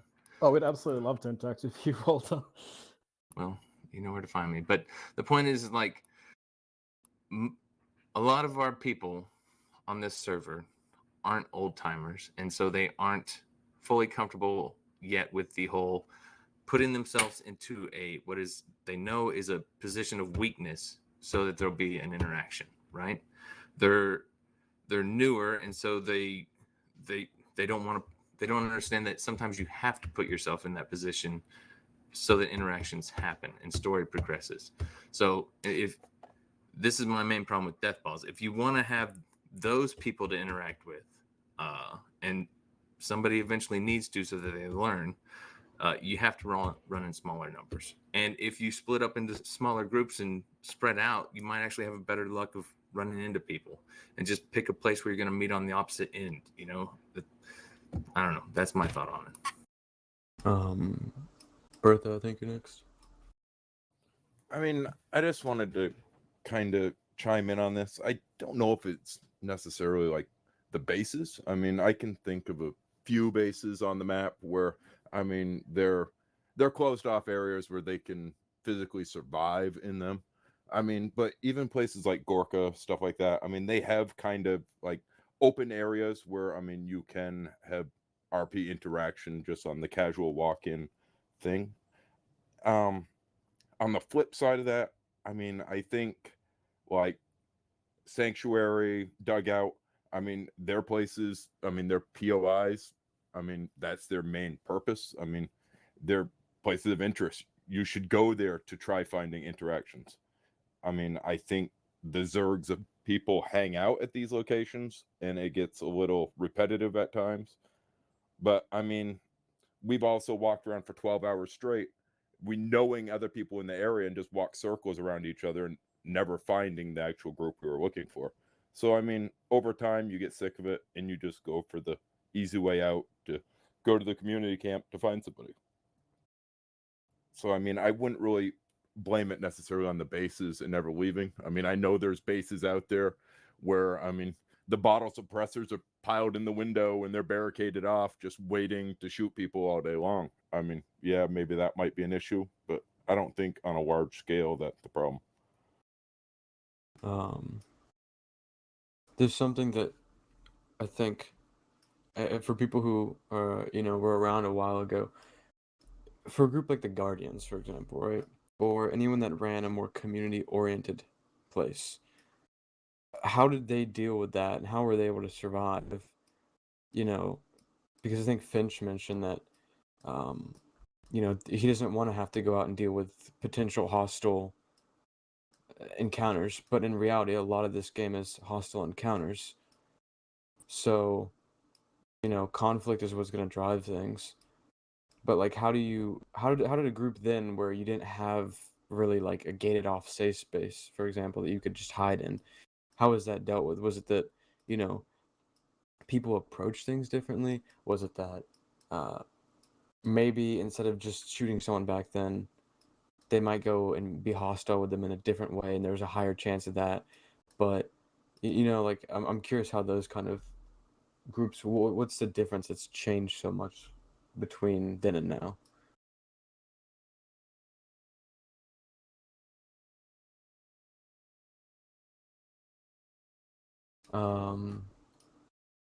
I think Johnson's next.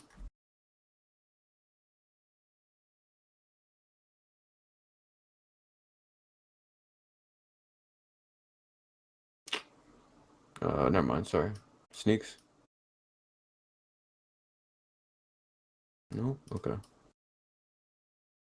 All right. Hold on.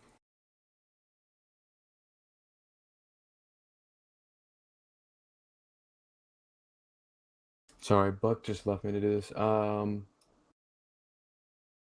think if no one else is done, Johnson. Real quick before we head over to the next topic, I just wanted to say one thing. I actually got to go to bed here. Recently, here and there, I've seen some, very subtle shade being thrown in the Discord, whether it's members general, Doug general, et cetera, right, at other community members or groups.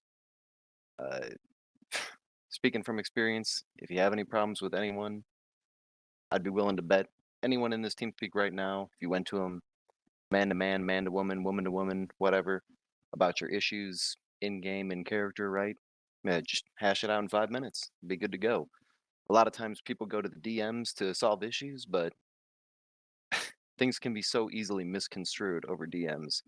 And people walk away either with a different assumption or whatever, right? And then they sit there and steam about it. So all I ask is, let's just keep the toxicity out of the Discord as best we can. If you got a problem with someone and you don't tell them, you're the one that's affected, not them. They might not even know you're mad at them, and you're just gonna sit there steaming, trying to one up them in members general, and you just kind of look like a buffoon. So I know most of us here are 18 plus. Let's try and act like it. That's all I got.